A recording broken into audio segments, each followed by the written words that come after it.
Hello बच्चों, good morning. आज संस्कृति क्लासेज में प्रेजेंट कंटिन्यूअस टेंस के अगले भाग की तरफ हम आपको ध्यान केंद्रित करेंगे। प्रेजेंट कंटिन्यूअस टेंस हमने लास्ट वीडियो में बताया था। जिन हिंदी वाक्यों के अंतर्गत रहा है, रही है, रहे हैं और कर्ता द्वारा कार्य जारी रह रहा है, वह प्रेजेंट कंटिन्यूअस टेंस कहलाता है। हमने अफर्मेटिव टेंस भी पिछली वीडियो में बता दिया है आपको। अब हम नेगेटिव टेंस, नकारात्मक वाक्य,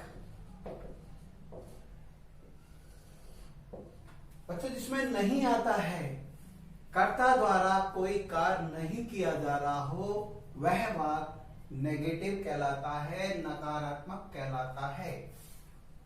सूत्र इसका, सबसे पहले सब्जेक्ट आएगा,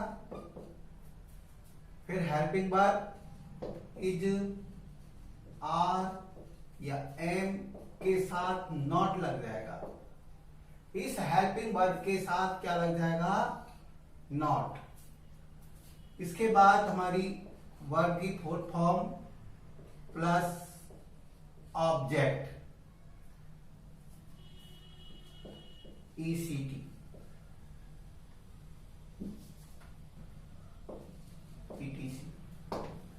एसेट्रा, जो भी वाक्य आएंगे वो। सूत्र देख लो, कर्ता आएगा, कर्ता के साथ इज, आर, एम, मसीह, जो भी कर्ता के साथ लगना हेल्पिंग वर्ब लगेगी, उसके साथ नॉट लग जाएगा। वर्ब की फोर्थ फॉर्म यानी कि वर्ब की फर्स्ट फॉर्म में आईएनजी लग करके जो फॉर्म बनती है वर्ब की, वो फोर्थ कहलाती है। प्लस ऑब्जेक्ट, उसके बाद एसेट्रा, जो भी अन्य शब्द आते हैं। तो बॉयज देखते, उदाहरण देख लेते हैं जिससे आपके समझ में आ जाएगा कि नकारात्मक वाक्य कैसे बनते हैं। मैं नहीं पढ़ रहा हूं, तो ये जो नहीं आ रहा है, मैं कर्ता मैं है, इसमें पढ़ना काम उसका जारी है लेकिन नहीं आ रहा है, इसलिए नकारात्मक नेगेटिव वाक्य है। तो सबसे पहले हम आई लगाएं, उसके साथ एम लगता है, आई एम नॉट रीडिंग, ये हमारी फोर्थ फॉर्म मानी जाती है, I am not reading. Number 1। Number 2, वे नहीं, वे घूमने नहीं जा रहे हैं, they are not going to walk. यहां देखिए, कर्ता जो है हमारा दे है और दे के साथ हेल्पिंग वर्ब आती है आर, आर के साथ नॉट लग रहा है। गोइंग यहां पर मुख्य काम मेन वर्ब है, आईएनजी लग करके फोर्थ फॉर्म बन गए, टू वॉक। तीसरा देखें, हम पतंग नहीं उड़ा रहे हैं, हम के लिए आएगा we are not flying kite, हम पतंग नहीं उड़ा रहे हैं, we are not flying kites. ठीक है, अगला देखें, तुम जयपुर नहीं जा रहे हो, you are not going to Jaipur. तो यहां पर हेल्पिंग वर्ब्स के साथ नॉट लग रही है वॉइस। और देखें यहां पर वॉइस उतारें और एक दो उदाहरण और देखें। देखिए, वह गीत नहीं गा रहा है। वह आ रहा है ही के साथ इज लगता है boys. He is not singing, he is not singing a song, he is not singing a song. आगे देखें, और मेरे पिताजी रामायण नहीं पढ़ रहे हैं। माय फादर, यहां माय फादर आ जाएगा। माय फादर करता बन जाएगा। My father is not reading the Ramayan.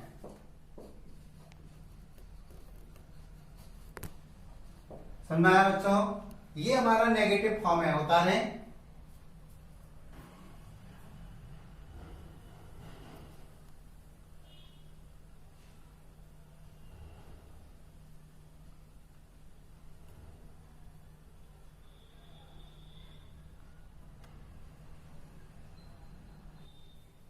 हाँ तो बच्चों, आगे हम प्रश्नवाचक वाक्य की तरफ चल रहे हैं। अब आपको हम समझाएंगे कि प्रश्नवाचक वाक्य interrogative sentence present continuous tense में किस प्रकार बनते हैं। बच्चों, आप प्रेजेंट कंटिन्यूअस टेंस में नेगेटिव हमने बता दिया आपको, अफर्मेटिव बता दिया। अब प्रश्नवाचक इंट्रोगेटिव,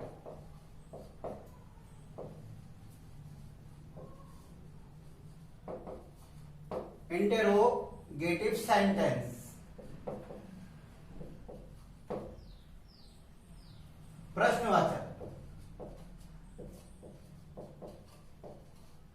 वाक्य।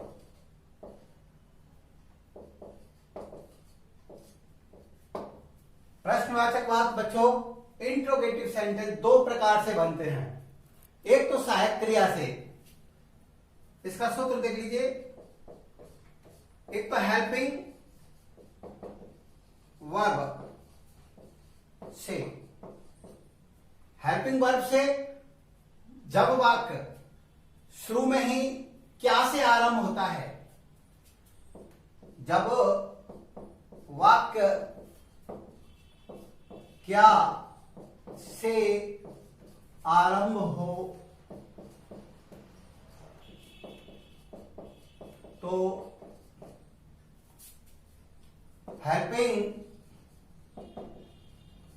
वर्ब से प्रश्नवाचक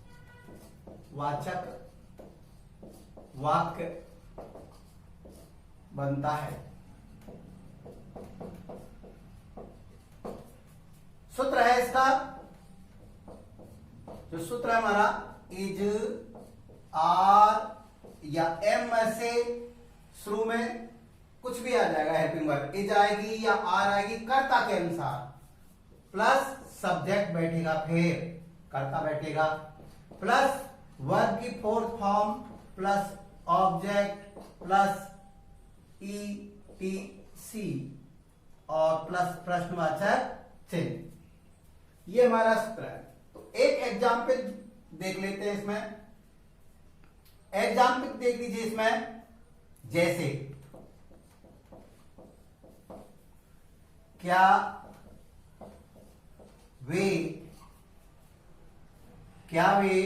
अंग्रेजी पढ़ने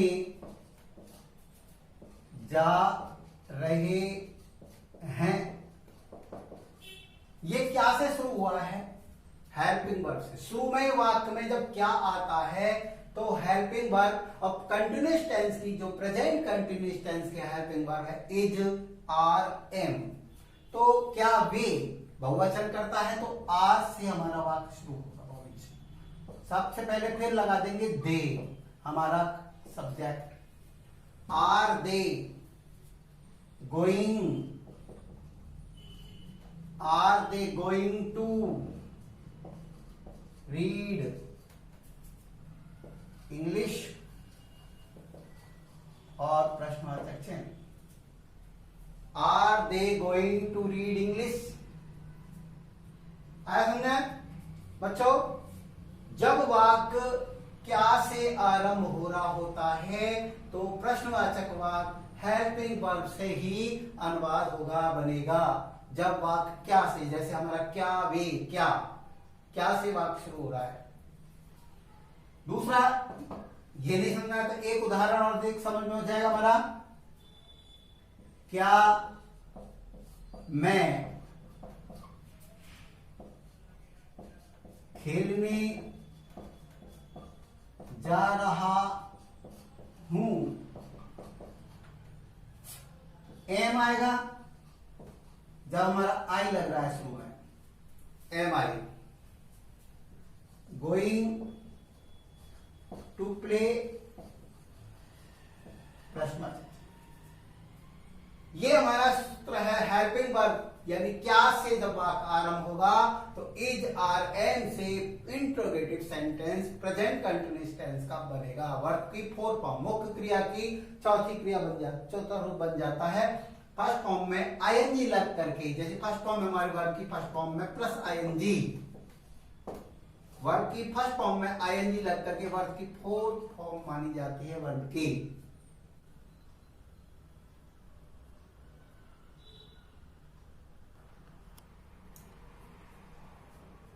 हाँ तो बच्चों दूसरा रूप हम देखेंगे। ये पहला रूप हो गया जब वाक्य क्या से आरंभ हो। जब वाक्य क्या से आरंभ होगा तो सूत्र हमने देख लिया है। और जब वाक्य में बीच में क्या, क्यों, कैसे आए, शुरू में क्या न आकर के बीच में, वाक्य के बीच में, जब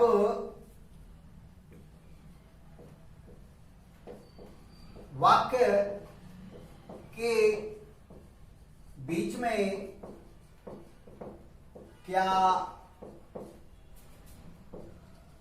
व्हाट, क्यों, वाई, कहां, वेयर, कैसे, हाउ, क्या, क्यों, कहां, कैसे, कब, व्हेन आदि से प्रश्न पूछा जा रहा है तो वह WH शब्द से प्रश्नवाचक वाक्य माना जाता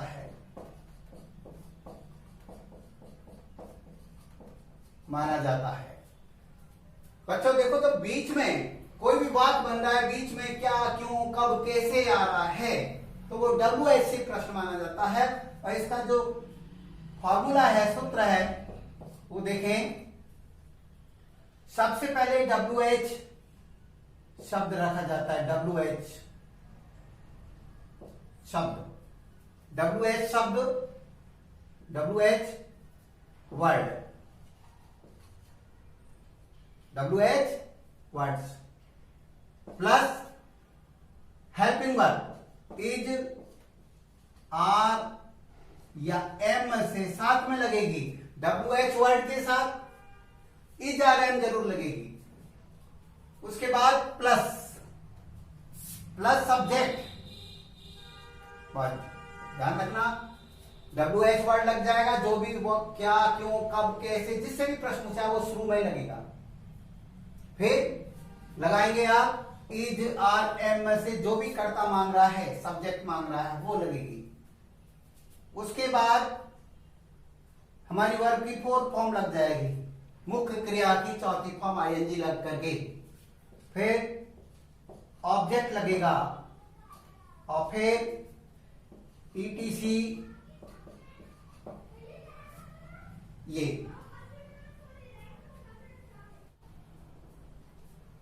हाँ, दूसरा देखें बच्चों, हु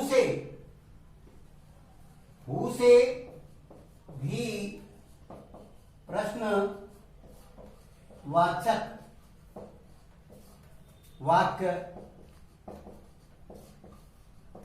बनता है।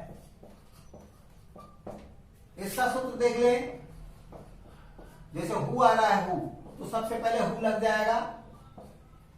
हु लगने के बाद हमारी इज, आर या एम प्लस वर्ब की फोर्थ फॉर्म, सब्जेक्ट नहीं लगेगा, वर्ब की फोर्थ फॉर्म लग जाएगी, प्लस ऑब्जेक्ट लगाएं ईटीसी एक्सेट्रा और प्रश्नवाचक चिन्ह। ये हु से भी हमारा प्रश्न बनेगा। उतारें, कुछ वाक्य आपको बताएंगे।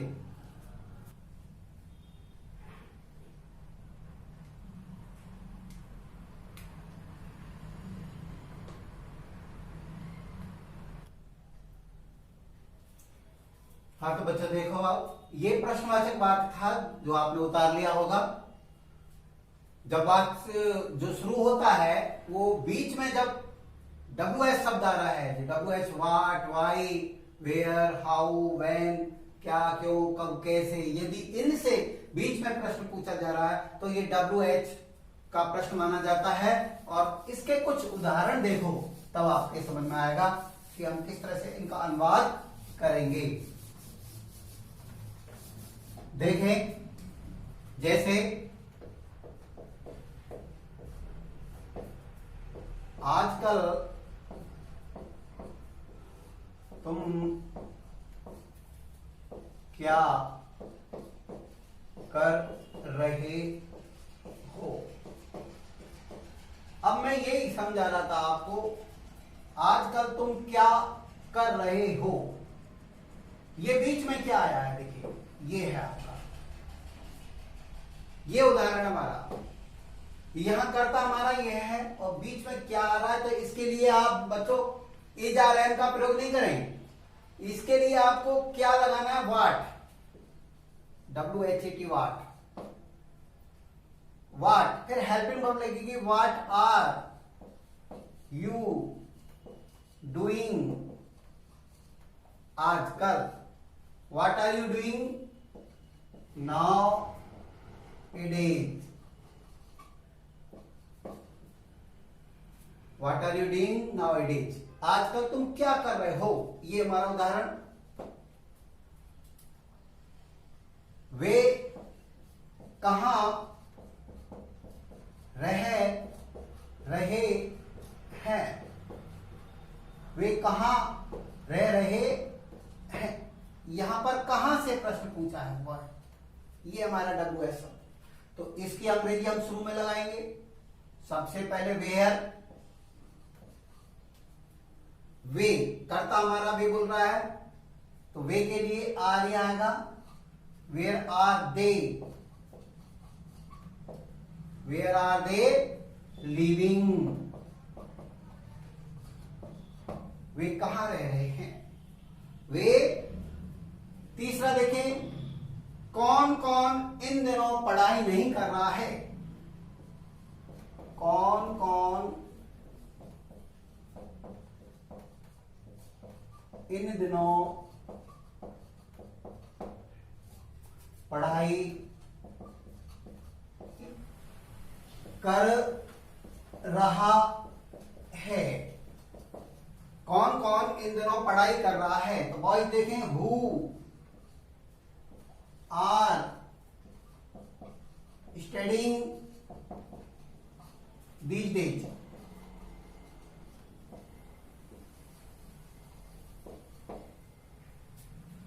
एक उदाहरण ले लें कि मैं क्यों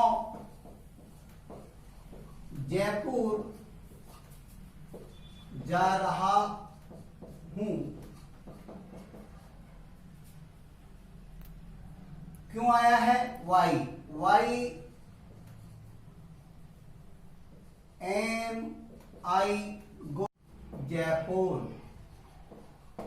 तो बच्चों आपको ये समझ में आए होंगे प्रेजेंट कंटिन्यूअस के प्रश्नवाचक वाक्य। एक तो हमने प्रश्नवाचक बताए थे आपको हेल्पिंग वर्ब से। यदि प्रश्नवाचक वाक्य हमारे क्या से शुरू हो रहा है तो helping verb is are am से वाक्य बनता है। यदि वाक्य बीच में WH कोई शब्द आ रहा है, क्या, क्यों, कब, कैसे से प्रश्न पूछा जा रहा है तो WH प्रश्न माना जाता है, उससे हमारा इंट्रोगेटिव सेंटेंस बनता है। तो आपको ये कैसे लगे? लाइक करें, शेयर करें, कमेंट्स में करके बताएं कि और आपको किस प्रकार से टेंस समझ में नहीं आ रहे ताकि हम बेहतरीन तरीके से आपसे समझा सकें। जय हिंद, जय भारत।